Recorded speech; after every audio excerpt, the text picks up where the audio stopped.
Those squad cars. Several squad cars were parked near 4th Avenue and 8th Street in the Hawthorne neighborhood right around 9 last night.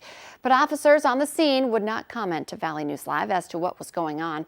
We are still working to get more information for you right now on this breaking story. New this morning, a man is in jail after police say he hit 2 pedestrians in a store parking lot and then took off. The crash happened yesterday morning at the Cenex store in Lake Park, Minnesota. Becker County deputies got the description of the car and found it a short time later in a swampy area just west of the city. They arrested 28-year-old Travis Job of Ulen for criminal vehicular operation and DWI. The 72-year-old man and 59-year-old woman who were hit luckily were not seriously hurt. It's been 7 months of heartbreak for families with loved ones in nursing homes. But now Minnesota health officials are rolling back rules that prevented visits to long-term care facilities because of the coronavirus pandemic. New guidelines allow indoor visitations at most senior homes that have not had new infections in the previous 2 weeks, and when the infection rate in the surrounding county is no more than 10%. The state still recommends that facilities limit how many visitors a resident can have at once and the duration of those indoor visits. These are some of the rules you should expect. You need to schedule your visit. Wear a mask at all times. Expect to be screened. Use hand sanitizer. Stay at least 6 feet away from others, except for situations involving essential caregivers or compassionate care visits. And take a direct path to the resident's room. A wave is the safest way to greet your loved one. Because of the risk of exposure, holding hands and kissing are not allowed during visits. West Fargo Public Schools could soon move all of their students back into the classrooms. The decision was made last night at the school board meeting. And we check in this morning with the Valley Today's Brian Sherrod. He joins us live with the latest. Good morning, Brian. And good morning, Lisa. This is the decision that parents wanted all along ever since we started talking about the surveys and back to school. So, most of them are very happy about this plan, but teachers, not as much. They're not very excited about this change. This comes as West Fargo's school board decided to vote 5-2 to revise their return to learn school plan. And we'll go ahead and tell you what that means. And what that means is that 100% of their student population will be able to return to the classrooms if Cass County is normal to moderate risk. All students will not come back at once. The plan is to do it in phases, with kindergarten through 5th grade coming first. This will be followed by middle school and last high school. The school district will give a 2-week warning before the transitions are made, and this plan is what parents were looking for all along. So nervous moving into our second year of distance learning that it will stunt my chances to properly prepare for the ACT, which is vital to getting into a good college. In the long run, I and others worry that we're creating a lot of severe long-term problems, including increased mental illness, loss of learning, and a lack of support. Now, what teachers are saying is that they would rather have a hybrid model because they feel that their classroom is just not able for them to, comfortably social distance people is the term that we're going to use for them. What we're also saying is that Fargo Public Schools already has their return to learn plan, and they're planning on having their students return this time next week. So a week from today is what the plan's going to be. Also let you know that the full details can be found on our VNL News app. So Lisa, I'm going to go ahead and return it back to you in the studio. Brian Sherrod reporting live, affecting a lot of families in both West Fargo and Fargo this morning. As we have an update for you for those Fargo families, the Fargo School District is offering a virtual academy option now for its elementary students. This comes as it's preparing to switch students, as Brian just mentioned, from a hybrid model to in-person learning 4 days a week starting October 26th. Now, the virtual academy is different from the current model in that students won't be instructed by Fargo teachers. Parents will primarily be in charge of their students' learning. Registration for the virtual academy ends Friday afternoon at 3:30. The COVID pandemic appears to be taking a heavy toll on our teachers. A survey conducted by Minnesota's Teachers Union found that thousands of educators are considering leaving the profession.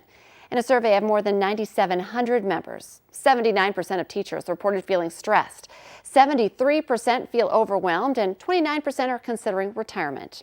Only 8% said they're feeling inspired. Stress was the highest among teachers doing hybrid or other multimodal areas.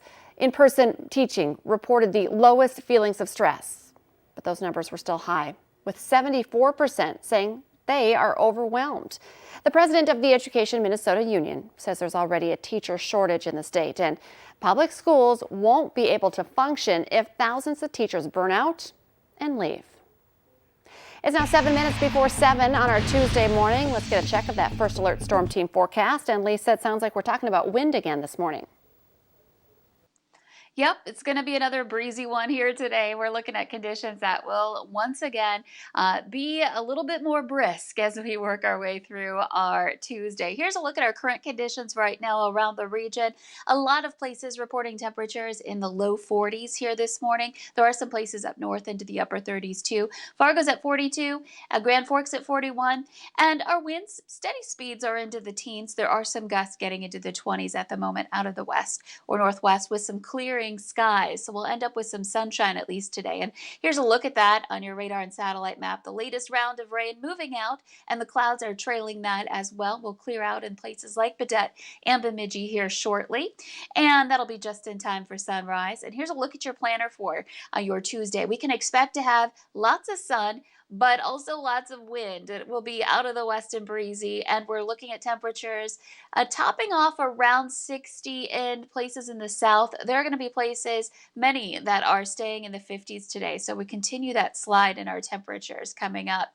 Here's a look at our forecast wind gusts. As we head through the morning, we'll continue to watch as winds remain strong and perhaps even gusting above 30 miles per hour into the lunch hour. Again, that westerly wind continues into this afternoon. We'll see those gusts going a little stronger into that warmest part of the day. We'll be into the 30s across much of the region for your gusts. And then heading into this evening, once that sun starts to set, we'll watch that wind ease up and we'll quiet down for the time being. But we've got more rain moving in for us late tonight and into Wednesday. Another storm system bringing about some wind and some clouds and some rain. A little more widespread too for the region as well for Wednesday. It's going to be one of those raw, rainy and windy days. Might even see a little bit of flaky activity mixed in there too up in parts of northeastern North Dakota as that colder air starts to move in. And you see by the end of the week, we are much cooler than the way we've been starting out the week. So changes happening right now. Okay, thank you for the warning. Thank you, Lisa. New this morning, a pickup driver was ticketed for failure to yield after a crash with a motorcycle in the Northern Valley. Grand Forks police say the pickup turned in front of the motorcycle at 34th Street and 32nd Avenue South last night. The motorcycle hit the passenger side of the truck. Both vehicles were heavily damaged. There's no word yet on the extent of their injuries. South Dakota's governor plans to provide an update today on the investigation into a deadly car crash involving the state's attorney general. Not much information has been released in the month since Jason Ravensborg hit a man who was walking on a rural highway the night of September 12th. Ravensborg says he thought he had hit a deer on the highway near Highmore on the way home from a Republican fundraiser.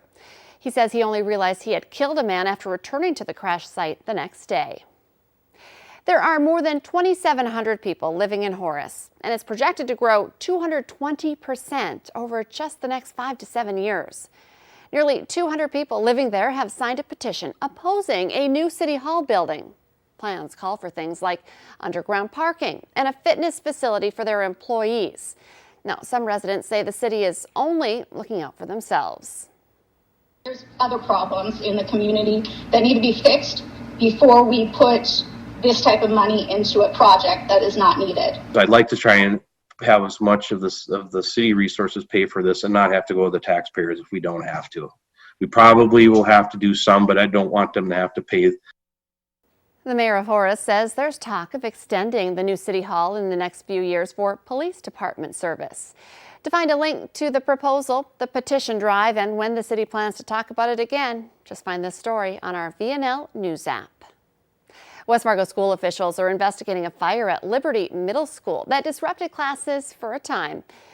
A fire inside the bathroom yesterday morning triggered the school's alarm system and forced the evacuation of the school. A staff member put the fire out with an extinguisher before firefighters arrived. Here's another thing about COVID that we don't want to hear. Australian researchers have found the coronavirus can survive 28 days on glass, currency, and stainless steel. The study was done by their National Science Agency, and it appears to show that in a very controlled environment, the virus remained infectious for longer than other studies have found. For example, 28 days is much longer than the flu virus can survive. Researchers say their findings highlight the need for cleaning and hand washing to combat the virus. The questioning phase of the Supreme Court nomination hearing for Judge Amy Coney Barrett begins today. Democrats are expected to ask about her stance on the Affordable Care Act, abortion rights, and the presidential election. Republicans hope to seat Barrett quickly in order for her to hear legal challenges to the election. Democrats are demanding she pledge to not take part in any election cases. Here's a look at what's going up on Moorhead's water tower along I-94 near Menards and the Minnesota State Community and Technical College. City leaders picked this design after input from more than 300 people. Be watching for the new artwork on the water tower next summer. Former NDSU standout Kyle Emanuel is headed to Houston to play for the Texans. He was with the Las Vegas Raiders practice squad after 1 year of retirement. And Emanuel played in one game this year with the Raiders, logging 14 snaps, all on special teams. He now joins a 1-4 Texans team that has already fired their head coach and general manager, Bill O'Brien. Now, because of NFL rules, when a player is signed off of a practice squad, he must be placed on the active roster for at least 3 weeks. So good news if you've been missing watching Kyle Emanuel play some NFL football. Let's get our answer now to our question of the morning on Facebook. This was a fun one this morning. A survey of adults asked, what was the scariest thing growing up? We had a lot of great answers, but the real answer to today's question, the basement. I would say what was hiding under the stairs in the basement, right? Oh, it was fun to be a kid. Remember, you can play along every weekday morning by heading to our Valley News Live Facebook page. That's where we post the question.